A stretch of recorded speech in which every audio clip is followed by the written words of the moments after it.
സൗവർണിക, ഇപ്പോൾ സജീവമായ ചർച്ചയിലാണ് രാഹുൽ മാങ്കൂട്ടത്തിൽ വിഷയം. 2 പീഡന പരാതികൾ വന്നിട്ടും രാഹുലിനെ അറസ്റ്റ് ചെയ്യാൻ കഴിഞ്ഞില്ല. അയാള് മുൻകൂർ ജാമ്യം നേടിയിരുന്നു. അയാൾക്ക് മുൻകൂർ ജാമ്യം ലഭിച്ചതിൽ നിന്ന് തന്നെ അറിയാം ആ പരാതികൾ നിലനിൽക്കുന്നതല്ലായിരുന്നു എന്ന്. ഇപ്പം പരക്കെയുള്ള ഒരു കരുതൽ എങ്ങനെയാണെന്ന് വെച്ചാൽ, ഇപ്പൊ ഈ 3ാമത്തെ പരാതിയും ഇവർ ഇത്ര രഹസ്യ സ്വഭാവത്തോടു കൂടി അങ്ങനെ അറസ്റ്റ് ചെയ്തത് കൊണ്ട് മാത്രമാണ് രാഹുലിനെ അറസ്റ്റ് ചെയ്യാൻ സാധിച്ചത്. അല്ലായിരുന്നുവെങ്കിൽ ഇങ്ങനൊരു പരാതി എത്തുന്നത് അറിയുകയും അയാൾ മുൻകൂർ ജാമ്യത്തിന് പോവുകയും ചെയ്തിരുന്നെങ്കിൽ ഇത്തവണയും രാഹുലിനെ അറസ്റ്റ് ചെയ്യാൻ കഴിയില്ലായിരുന്നു. ഇത് എന്തോ ഒരു വലിയൊരു ലക്ഷ്യമായിരുന്നു രാഹുലിനെ അറസ്റ്റ് ചെയ്യുക എന്നത്.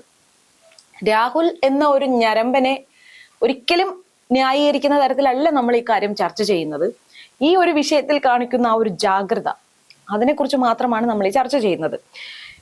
ഒരു വിദേശത്തിരുന്നൊരു വനിത ഇമെയിൽ അയക്കുന്നു, സൂം കോളിങ്ങിൽ മൊഴിയെടുക്കുന്നു, നേരിട്ട് പോയി കൊടുക്കുന്ന പരാതികൾക്ക് പോലും യാതൊരു നടപടി ഉണ്ടായില്ല. ഇവിടെ ഒരുപാട് സൈബർ ക്രൈമുകൾ നടക്കുന്നുണ്ട്. ഒരുപാട് സൈബർ ക്രൈമുകൾ, സ്ത്രീകൾക്കെതിരായും പുരുഷന്മാർക്കെതിരായും മണി ഫ്രോഡ്സ്, ഒരുപാട് പൈസ തട്ടിക്കുന്ന കേസുകൾ സൈബർ ഇടങ്ങളിൽ, അങ്ങനെയൊക്കെ നിരവധി പരാതികൾ ഇവിടെ നിലനിൽക്കുന്നുണ്ട്. ആ പരാതികൾക്കൊന്നും പലപ്പോഴും ഇപ്പൊ ഞാൻ തന്നെ നേരിട്ടൊരു പരാതി കൊടുത്തിട്ടുണ്ട് സൈബർ പോലീസിൽ. അതിലൊന്നും അവര് പോലീസ് സ്റ്റേഷനിൽ നിന്ന് വിളിക്കും, അന്വേഷിക്കും എന്നൊക്കെ പറഞ്ഞു.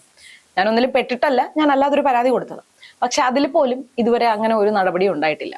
അപ്പോ ഇവിടെ നിലവിലുള്ള പല പരാതികളും പരിഗണിക്കാതെ ഇത് ഒരു ടാർഗറ്റ് എന്താണ്, രാഹുൽ മാങ്കൂട്ടത്തിലിനെ അറസ്റ്റ് ചെയ്യുക എന്ന ഒരൊറ്റ ലക്ഷ്യത്തോടു കൂടി. കാരണം എടോ പി വിജയ എന്ന് മുഖ്യമന്ത്രി പിണറായി വിജയനെ വിളിച്ചു.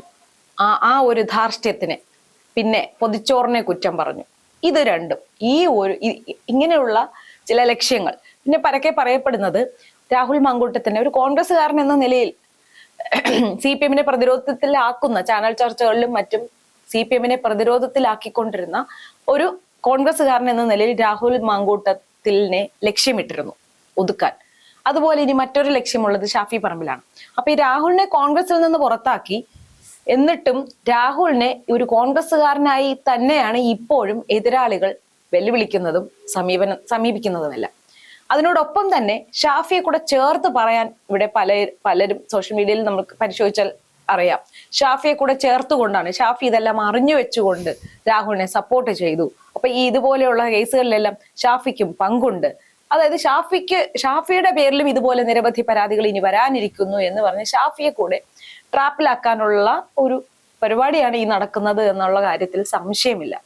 മാത്രമല്ല, ശബരിമല സ്വർണ്ണക്കൊള്ളയിൽ നിന്നും ശ്രദ്ധ തിരിക്കാനുള്ളത്, പിന്നെ വരുന്ന നിയമസഭാ തെരഞ്ഞെടുപ്പിൽ അതിൽ CPM-ന് എങ്ങനെയും അവരുടെ ചില സ്ട്രാറ്റജികളുടെ ഭാഗമായിട്ടും ഒക്കെയാണ് ഇത് നടക്കുന്നത്. കഴിഞ്ഞ ചർച്ചയിൽ നമ്മൾ പറഞ്ഞതുപോലെ ഇതൊരിക്കലും ഇരയ്ക്ക് വേണ്ടിയിട്ടോ ആ പരാതി കൊടുത്ത സ്ത്രീയോടുള്ള അവർക്ക് സ്നേഹമോ ഒന്നുമല്ല. ആ സ്ത്രീ അറിഞ്ഞുകൊണ്ട് പരാതി കൊടുത്തത് പോലും ആയിരിക്കില്ല. അവരെ തപ്പിപ്പിടിച്ചു പോയി അവരെ കൊണ്ട് പരാതി കൊടുപ്പിച്ചതായിരിക്കാം. ഇനി എന്തൊക്കെ വാഗ്ദാനങ്ങളാണ് അവർക്ക് നൽകിയിട്ടുണ്ടായിരുന്നതെന്ന് നമുക്കറിയില്ല. അപ്പോ പറഞ്ഞു വരുന്നത്, അപ്പൊ ശ്രദ്ധയിൽപ്പെട്ട ഒന്ന് TP സെൻകുമാറിന്റെ ഒരു ഫേസ്ബുക്ക് പോസ്റ്റ് ഉണ്ട്. അതൊന്ന് സൗവർണിക ഒന്ന് വായിക്കോ. കോഴിയും പോലീസും ക്രിമിനൽ നിയമങ്ങളും. ഒരു സൈക്കിക് കോഴിയെ പോലീസ് പിടിക്കുമ്പോൾ ശ്രദ്ധിക്കേണ്ട നിയമപരമായ കാര്യങ്ങൾ അത് താഴെ പറയുന്നവയാണ്. പോലീസിനും കോടതിക്കും ബലാത്സംഗ പരാതിയിൽ ബാലപാഠങ്ങൾ അറിയണ്ടേ? ഒരു ബലാത്സംഗ പരാതി കാനഡയിൽ നിന്നും ഇമെയിൽ വഴി പരാതിക്കാരി സ്റ്റേഷൻ ഹൗസ് ഓഫീസർക്ക് BNS വകുപ്പ് 173(1)(2) ലഭിച്ചിട്ടുണ്ടോ? അപ്രകാരം ലഭിച്ചിട്ടുണ്ടെങ്കിൽ 3-ാം ദിനം പരാതിക്കാരിയെ വിളിച്ചു വരുത്തുന്നതിന് പോലീസ് ഓഫീസർ റിപ്ലൈ മെയിൽ അയച്ചിട്ടുണ്ടോ?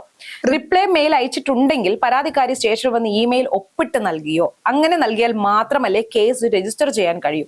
ഇനി പോട്ടെ, നിയമവിരുദ്ധമായിട്ടാണ് കേസ് രജിസ്റ്റർ ചെയ്തെങ്കിൽ പോലും പരാതിക്കാരിയെ BNS വകുപ്പ് 174(1) പ്രകാരം കേസെടുത്ത തീയതി മുതൽ 24 മണിക്കൂറിനകം അതിജീവിതയെ വൈദ്യപരിശോധന നടത്തിയോ? പോട്ടെ, അങ്ങനെ വൈദ്യപരിശോധന പോലും നടത്താതെ എങ്ങനെയാണ് വകുപ്പ് 35(1)(b) പ്രകാരം പരാതി വിശ്വാസയോഗ്യമാവുക? എങ്ങനെയാണ് വകുപ്പ് 47(1) പ്രകാരം അറസ്റ്റിന്റെ കാരണങ്ങൾ അറിയിക്കാൻ കഴിയുക? എങ്ങനെയാണ് 187(1) പ്രകാരം കോടതിക്ക് റിമാൻഡ് ചെയ്യാൻ കഴിയുക? എങ്ങനെയാണ് മുഖ്യമന്ത്രിയോട് പരാതിക്കാരി നടത്തുന്ന പരിദേവനം ക്രിമിനൽ നടപടിയാവുക? ഈ ക്രിമിനൽ നടപടിക്രമങ്ങൾ പാലിച്ചില്ലെങ്കിൽ കോടി രക്ഷപ്പെട്ടു പോകും. അത് പോലീസ് അറിയുക. ഈ പോസ്റ്റ് ഒരിക്കലും രാഹുൽ മാങ്കൂട്ടത്തെ സപ്പോർട്ട് ചെയ്യുന്നതല്ല. അയാൾ തെറ്റ് ചെയ്തിട്ടുണ്ട് എങ്കിൽ അയാൾ ശിക്ഷിക്കപ്പെടണം എന്ന് തന്നെയാണ് ഈ സമൂഹ മാധ്യമങ്ങളിൽ ഈ കുറിക്കുന്ന ഓരോരുത്തരും ആഗ്രഹിക്കുന്നത്. പക്ഷേ അതിന്റെ പിന്നിലെ ഈ ഒരു കൃത്രിമത്വം, എന്താണ് ഇവരുടെ ഉദ്ദേശം എന്നുള്ള അതാണ് ഇവിടെ സംശയിക്കപ്പെടുന്നത്. അല്ല ചേച്ചി, അതിൻ്റെ അകത്തൊരു കാര്യമുണ്ടല്ലോ, രാഹുൽ മാങ്കൂട്ടത്തില് തെറ്റ് ചെയ്തിട്ടുണ്ടെങ്കിൽ എന്ന് പറയുന്നത്, തെറ്റ് ചെയ്തിട്ടുണ്ടെങ്കിൽ രാഹുലിനെ ആരും സപ്പോർട്ട് ചെയ്യില്ല. അതിപ്പോ നമുക്ക് എന്താണ്, ഒന്നടങ്കം രാഹുലിനെ തള്ളിപ്പറയും എന്നുള്ള കാര്യത്തിൽ, അല്ലെങ്കിൽ കേരള പൊതുസമൂഹം ഒന്നടങ്കം രാഹുലിനെ തള്ളിപ്പറയും, അതിലൊന്നും തർക്കമില്ല. ഈ പറയുന്ന പോലെ രാഹുൽ ഒരു സെക്ഷുവൽ സൈക്കോ ആയിരിക്കാം ഈ പക്ഷേ ഈ കേസുകൾക്കൊക്കെ ഏകദേശം എല്ലാം ഒരേ പാറ്റേൺ ആണ്. ശ്രദ്ധിച്ചാൽ FIR വായിച്ചാൽ ഒരു മുത്തുച്ചിപ്പി പുസ്തകം വായിച്ചതുപോലെയാണ്. അത് എഴുതിക്കൊണ്ടിരുന്ന ആരോ ആണെന്ന് തോന്നുന്നു ഇത് എഴുതാൻ പറഞ്ഞു കൊടുത്തതെന്ന് തോന്നുന്നു അത് വായിച്ചാൽ. അല്ല ചേച്ചി, അതാ ഞാൻ പറഞ്ഞത്. ഇപ്പോ മൂന്നാമത് കിട്ടിയ പരാതി, അല്ലെങ്കിൽ ഇപ്പോൾ രാഹുലിനെ അറസ്റ്റ് ചെയ്തിരിക്കുന്ന പരാതിക്കാരിയിലെ ആ ഒരു FIR, ചേച്ചി പറഞ്ഞതുപോലെ ആ FIR നമുക്ക് വായിക്കാൻ തോന്നാത്ത തരത്തിലാണ്, എനിക്ക് അങ്ങനെയാണ് ഫീൽ ചെയ്തത്. വായിക്കാൻ തോന്നാത്ത തരത്തിലുള്ള ഒരു FIR ആയിരുന്നു. പക്ഷേ ഈ മറുവശത്തൊരു ചോദ്യമുണ്ട്. ഈ പറയുന്ന പോലെ രാഹുൽ അവരോട് മോശമായി പെരുമാറി. എന്തുകൊണ്ട് നേരത്തെ പരാതി കൊടുത്തില്ല എന്ന് ചോദിക്കുമ്പോൾ ഭീഷണിപ്പെടുത്തിയിരുന്നു. ഇതിനു മുന്നേ പരാതി കൊടുത്തവർക്കുണ്ടായ സൈബർ അറ്റാക്ക് പേടിച്ചിട്ടാണ്. അപ്പൊ ഇപ്പൊ പരാതി കൊടുക്കുമ്പോൾ ഇപ്പോഴും തനിക്ക് നേരെ സൈബർ അറ്റാക്ക് ഉണ്ടാകില്ലേ എന്നൊരു ചോദ്യം ബാക്കിയാണ് അവിടെ. അത് മാത്രമല്ല, ഇവരെല്ലാം വിവാഹിതകളായിരുന്നു. ഈ പരാതി കൊടുത്തവരെല്ലാവരും അവരുടെ ഭർത്താവ് എന്നൊരു ആൾ അവിടെ അപ്പുറം സൈഡിലുണ്ട്. അതുകൊണ്ട് തന്നെ ഇവർക്ക് പരാതി കൊടുക്കാൻ കഴിയില്ലായിരുന്നു. അപ്പൊ അങ്ങനെ നോക്കണേ രാഹുൽ ബുദ്ധിമാനായ ഒരു സൈക്കോ എന്ന് തന്നെ പറയേണ്ടി. അല്ല, ഇതിനകത്ത് വേറൊരു കാര്യം ഉണ്ടല്ലോ ചേച്ചി. ഇപ്പൊ പരാതിയിൽ പറയുന്ന ആ ഒരു FIR വായിച്ചു കഴിഞ്ഞാൽ നമുക്ക് മനസ്സിലാകുന്നത് എന്താണ്? രാഹുൽ അതിക്രൂരമായി അവരെ ബലാത്സംഗം ചെയ്തു എന്നാണ്. പക്ഷെ എന്റെ ഒരു സംശയമാണ്, ഇതിനു ശേഷം ഇവർ തമ്മിൽ ബന്ധമുണ്ടായിരുന്നില്ലേ? അത് മുൻപ് പറയില്ലേ, മൂന്ന് തവണ ബലാത്സംഗം ചെയ്തു എന്ന് പറയുമ്പോൾ ആദ്യത്തെ തവണ ചെയ്തപ്പം പാവം മനസ്സിലായില്ല, രണ്ടാമത്തെ തവണ ബലാത്സംഗം ചെയ്തപ്പോഴും മനസ്സിലായില്ല, മൂന്നാമത്തെ തവണ ചെയ്തപ്പോഴാണോ ഇത് ബലാത്സംഗമാണെന്ന് മനസ്സിലായത്? മുൻപൊരു ആരോപണം ഉണ്ടായപ്പോൾ പറഞ്ഞതാണ്. അല്ല, ഇതിപ്പോ ബലാത്സംഗമാണെങ്കിൽ, ഇവർ ഈ പറയുന്ന FIR-ൽ പറഞ്ഞിരിക്കുന്നതൊക്കെ സത്യമാണെങ്കിൽ രാഹുൽ ചെയ്തത് ബലാത്സംഗമാണ്. പക്ഷെ പിന്നീട് ഇവർ തമ്മിൽ കോണ്ടാക്ട് ഉണ്ടായിരുന്നുവെങ്കിൽ, ഫ്ലാറ്റ് വാങ്ങിയത്, ചെരുപ്പ് വാങ്ങിക്കാൻ 10,000 രൂപ കൊടുത്തത്, ഇതെല്ലാം അവർ വീണ്ടും പറയുന്ന അവർ ഒരു ട്രമാറ്റിക് ആയിപ്പോയി, ഒരു ട്രമാറ്റിക് റിലേഷൻഷിപ്പിൽ പെട്ടുപോയി. ഫസ്റ്റ് മീറ്റിംഗിൽ തന്നെ ഇത്തരത്തിൽ പെരുമാറിയ ഒരാളെ എങ്ങനെയാണ് വീണ്ടും അവർക്ക് സ്നേഹിക്കാൻ കഴിഞ്ഞത്, ഇത്രയും പൈസ കൊടുക്കാൻ കഴിഞ്ഞത് എന്നത് ചിന്തിക്കേണ്ട കാര്യമാണ്. പിന്നെ മറ്റൊരു കാര്യം, സോഷ്യൽ മീഡിയയിൽ ഒരു മാധ്യമപ്രവർത്തക പങ്കുവച്ച ഒരു പോസ്റ്റ് കണ്ടു. അതിൽ ഈ അബോർട്ട് ചെയ്യപ്പെട്ട കുട്ടികളുടെ പേരുൾപ്പെടെ 3 കുട്ടികളുടെ പേര് പറഞ്ഞിട്ടാണ് കുറിപ്പ് എഴുതിയിരിക്കുന്നത്. അല്ല, എനിക്ക് അറിയാൻ വയ്യാത്തോണ്ട് ചോദിക്കുകയാണ്, ഈ അവിഹിത ഗർഭമാണല്ലോ അത്, എന്തായാലും ഗർഭം ഉണ്ടായി ഒരു 3 മാസത്തിന് മുന്നേ, 3 മാസത്തിനുള്ളിലാണ് അവരെല്ലാം അബോർട്ട് ചെയ്തത്. മറ്റ് ഈ മൂന്നാമത്തെ പരാതിക്കാരുടെ തനിയെ പോയതാണ്. അപ്പൊ ഇതിനു മുന്നേ തന്നെ അവർ ഈ കുഞ്ഞുങ്ങൾക്കെല്ലാം പേരിട്ട് വെച്ചിരുന്നോ? അത് ആലോചിക്കേണ്ട. ഇങ്ങനെ ഈ ഫേസ്ബുക്കിലും സോഷ്യൽ മീഡിയയിലും ഇങ്ങനെ തള്ളി മറിക്കുമ്പോൾ ഒന്ന് ആലോചിക്കണം, കുറച്ചുകൂടെ ലോജിക്കൽ. ഞാനത് ഇന്നലെയും പറഞ്ഞിരുന്നു ചേച്ചി. എന്താണ്, ആദ്യത്തെ പരാതിക്കാരി ഇന്നലെ ഒരു ഫേസ്ബുക്കിൽ ഒരു പോസ്റ്റ് ഇട്ടിരുന്നു. അതിന്റെ അകത്ത് ആ കുട്ടിയെ അവർ വിളിക്കാൻ ഒരു പേര് ഉപയോഗിച്ചിരുന്നു. അപ്പോ ഞാൻ ഇന്നലെ പറഞ്ഞു, ചേച്ചി എനിക്ക് ആ പോസ്റ്റിനോട് ഒരിക്കലും യോജിക്കാൻ കഴിയില്ല. ചിലപ്പോൾ അവർ അനുഭവിച്ചത് അത്രത്തോളം പീഡനമായിരിക്കും, അവർ മാനസികമായി തകർന്നിരിക്കും. പക്ഷേ അവർ അബോർട്ട് ചെയ്ത, അല്ലെങ്കിൽ അവർ വേണ്ട എന്ന് വെച്ച കുഞ്ഞിന് പേരൊക്കെ ഇട്ട്. അത് മാത്രമല്ല, ഇത് ശരിക്കും പറഞ്ഞാൽ ഈ ആൾക്കാരുടെ മനസ്സിൽ ഒരു സിമ്പതി ക്രിയേറ്റ് ചെയ്യാൻ വേണ്ടിയിട്ട് മനഃപൂർവ്വം നടത്തുന്ന ഒരു PR വർക്കായിട്ടാണ് എനിക്ക് തോന്നുന്നത്. ഈ കാണിക്കുന്ന ഈ ഷോകളെല്ലാം കുട്ടികളുടെ പേര് പറഞ്ഞു. ഇപ്പൊ രാഹുലിനെ അറസ്റ്റ് ചെയ്ത സമയത്ത് ഒരു എന്താണ്, സ്വാഭാവികമായി ഞാനാണ് രാഹുൽ അല്ലെങ്കിൽ രാഹുലിനെതിരെ ആദ്യം പരാതി കൊടുത്ത ആള് ഞാനാണെങ്കിൽ, ഞാൻ എന്ന വ്യക്തിയാണെങ്കിൽ ഞാൻ ചെയ്യുന്നത് എന്താണ്, വേട്ടക്കാരനകത്തായി അല്ലെങ്കിൽ സമാധാനമായി ഇങ്ങനെ എന്തെങ്കിലും ഒക്കെ ആയിരിക്കും കൊടുക്കുക. അല്ലാതെ എന്താണ്, അബോർട്ട് ചെയ്ത കുട്ടിക്ക് ഒരു പേരിടുക, അതിനെ എന്താണ് ONV എഴുതുന്നത് പോലെ അതിനെ, അല്ലെങ്കിൽ എന്താണ് ഇംഗ്ലീഷിലേക്ക് വലിയൊരു എസ്സേ ടൈപ്പ് ചെയ്തെടുക്കുക, അതിനൊക്കെ ഉള്ള മനസ്സ് എങ്ങനെയാണ് രീരയ്ക്ക് അല്ലെങ്കിൽ ഒരു പരാതിക്കാരിക്ക് ഉണ്ടാകുന്നത്? അങ്ങനെയല്ലേ ഇപ്പൊ രാഹുൽ മാങ്കൂട്ടത്തിൽ എന്ന വ്യക്തി ഈ ഇരകളെ സംബന്ധിച്ചിടത്തോളം ഇപ്പൊ ശത്രുപക്ഷത്തുള്ള ഒരാളാണ്. അതുകൊണ്ടാണല്ലോ അയാൾ ശിക്ഷിക്കപ്പെടണം എന്ന് ഇവർ ആഗ്രഹിക്കുന്നത് തന്നെ. അപ്പോ അയാളിൽ നിന്ന് ബലാത്സംഗം ചെയ്യപ്പെട്ടു എന്നാ പറയുന്നത്. അങ്ങനെ ബലാത്സംഗം ചെയ്യപ്പെട്ട ഒരു കുട്ടിയോട് ഇവർക്ക് ഇത്രയധികം അറ്റാച്ച്മെന്റ് വരുമോ? എനിക്ക് മനസ്സിലാകുന്നില്ല അങ്ങനെ ഉണ്ടാവുമോ എന്ന്. സാധാരണ ഇവിടെ സ്ത്രീകളൊക്കെ പ്രസവിക്കാൻ സമയമാകുമ്പോഴാണ് പലപ്പോഴും, അതായത് ലിംഗനിർണയം നടത്തിയിട്ടില്ല കുഞ്ഞിനെ, ഇവർ പേര് ഒരു പെൺകുട്ടിയുടെ ആൺകുട്ടിയുടെ എന്ന റയാൻ എന്നാണ് മൂന്നാമത് പറഞ്ഞിരിക്കുന്ന പേര്. അപ്പൊ ഈ ബാക്കി പേര് ഞാൻ ഓർക്കുന്നില്ല. കുഞ്ഞാറ്റ, പിന്നെ അടുത്ത വേറൊരു പേര്, അത് കഴിഞ്ഞ റയാൻ. ഇവരൊക്കെ ഈ പ്രഗ്നന്റ് ആയി അതിൽ യൂറിൻ ഒഴിച്ച് 2 വരെ തെളിയുമ്പോൾ തന്നെ ഇതാണോ പെണ്ണോ എന്നറിഞ്ഞ് പേരും ഇട്ട് കഴിഞ്ഞു. ഇതൊക്കെ വെറുതെ ആൾക്കാരുടെ കണ്ണിൽ പൊടിയിടാൻ വേണ്ടിയിട്ട് നടത്തുന്ന വെറും പൊറാട്ട് നാടകങ്ങളാണ്. അത്രേ പറയാനുള്ളൂ.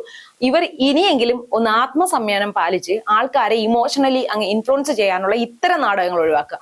രാഹുൽ കുറ്റക്കാരനാണെങ്കിൽ അയാൾ ശിക്ഷിക്കപ്പെടണമെന്ന് തന്നെയാണ് ഇപ്പോഴും പറയുന്നത്. പക്ഷേ ഈ പരാതികളിലൊന്നും അയാൾ ശിക്ഷിക്കപ്പെടാൻ പോകുന്നില്ല. കാരണം ഇതൊന്നും ഒരു ബലാത്സംഗമാണെന്ന് തെളിയിക്കാൻ ഇവർക്ക് കഴിയുകയില്ല. നിലനിൽക്കുമല്ലോ. ചെയ്യാൻ പറ്റുന്ന ഒരു കാര്യം ഇയാളെ സമൂഹത്തിന് മുന്നിൽ നാറ്റിക്കുക എന്നുള്ള. കഴിഞ്ഞ ദിവസം ഒരു ചടങ്ങിൽ നമ്മളൊന്നിച്ച് പോയപ്പോൾ അവിടെ ഒരു ചാനലിന്റെ മേധാവി അവിടെ ഉണ്ടായിരുന്നു. അദ്ദേഹം പറയാണ്, ഇനി എനിക്ക് പോകണം, പെട്ടെന്ന് പോകണം, കാരണം ഒരു ചർച്ചയ്ക്ക് പങ്കെടുക്കണം, അത് രാഹുൽ മാങ്കൂട്ടത്തിൽ വിഷയമാണ് ചർച്ച ചെയ്യേണ്ടത്. അപ്പോൾ അവിടെ ഉണ്ടായിരുന്ന ഒരുപാട് പുരുഷന്മാരാണ് അവിടെ ഉണ്ടായിരുന്നതെല്ലാം കേരളത്തിന്റെ പല ഭാഗത്തു നിന്ന്, അതായത് 14 ജില്ലകളിൽ നിന്നും വന്ന പുരുഷന്മാർ അവിടെ ഉണ്ടായിരുന്നു. ഈ പുരുഷന്മാരെല്ലാം ഒന്നടങ്കം അട്ടഹസിച്ചിരിക്കുന്നുണ്ടായിരുന്നു രാഹുൽ മാങ്കൂട്ടത്തിൽ എന്ന പേര് കേട്ടപ്പോൾ. ഈ ഇരിക്കുന്നവരിൽ എത്ര ആണുങ്ങളാണ് സ്ത്രീകൾക്ക് സ്വകാര്യമായി മെസ്സേജ് അയച്ചിട്ടില്ലാത്ത, അല്ലെങ്കിൽ ഭാര്യയെ പറ്റിച്ച് മറ്റൊരു പെണ്ണുമായി ഒരു ചെറിയൊരു ലോഹ്യത്തിനെങ്കിലും ശ്രമിച്ചിട്ടില്ലാത്ത എത്ര പുരുഷന്മാർ ആ കൂട്ടത്തിൽ ഉണ്ടായിരിക്കുമെന്ന് അവർക്ക് നെഞ്ചിൽ കൈവച്ച് പറയാൻ പറ്റുമോ?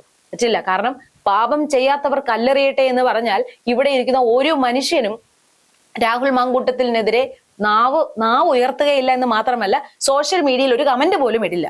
സോഷ്യൽ മീഡിയയിൽ ഫേസ്ബുക്കിലൊക്കെ ഏതെങ്കിലും പെണ്ണുങ്ങളുടെ പ്രൊഫൈൽ അത് ഫേക്ക് ഐ ഡി ആണെന്ന് അറിഞ്ഞാൽ പോലും, ശരിക്കും പറയാം, എനിക്കൊരു ഫേക്ക് ഐ ഡി ഉണ്ട്. ഒരു പെണ്ണിന്റെ ഫോട്ടോ വെച്ചിട്ട് വെറുതെ ക്രിയേറ്റ് ചെയ്തിട്ടേക്കും. ജസ്റ്റ് ഒന്ന് നമുക്ക് ഇതൊന്ന് വാച്ച് ചെയ്യണമല്ലോ. അതിൽ വരുന്ന മെസ്സേജുകളും അതെല്ലാം ഒറിജിനൽ ഐഡികളിൽ നിന്നാണ്. ഉണ്ടോ ഉറങ്ങിയോ എന്നറിയാൻ എത്രമാത്രം ശുഷ്കാന്തിയാണ് ഈ നാട്ടിലെ ആണുങ്ങൾക്ക്. ഈ ആണുങ്ങൾ തന്നെ പോയി പരസ്യമായി രാഹുൽ മാങ്കൂട്ടത്തിനെതിരെ കല്ലുവാരി എറിയുന്നുണ്ട്. അപ്പൊ ഇവർക്കൊക്കെ എന്ത് യോഗ്യതയാണുള്ളത്? ആദ്യം സ്വന്തം യോഗ്യത ഇവർ പരിശോധിക്കുക. ഈ പറയുന്നത് ഒന്നും രാഹുൽ മാങ്കൂട്ടത്തിൽ ഒരു സൈക്കോ ആണ് എങ്കിൽ അയാളെ ന്യായീകരിക്കാൻ വേണ്ടി പറയുന്നതല്ല. പക്ഷെ എല്ലാവരും ഒരു ആത്മപരിശോധന കൂടെ നടത്തുന്നത് നന്നായിരിക്കും.